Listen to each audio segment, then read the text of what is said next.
How to fix Bloxstrap multi-Roblox not working.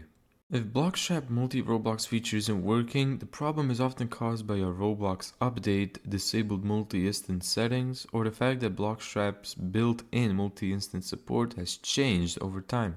So first, make sure that you update Bloxstrap. Open up your browser, type in Bloxstrap, there you go, and then download Bloxstrap again. This will ensure that you get the latest version. Second, make sure you run Bloxstrap as administrator.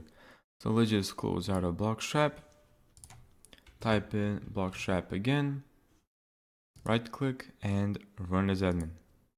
Third thing that you can try is reinstalling Bloxstrap. Right click, uninstall, there you go. And once it deinstalls, type in Bloxstrap and download Bloxstrap again. Thank you so much for watching this video. If you found this tutorial helpful, make sure to give it a thumbs up and subscribe. And as always, see you in the next video.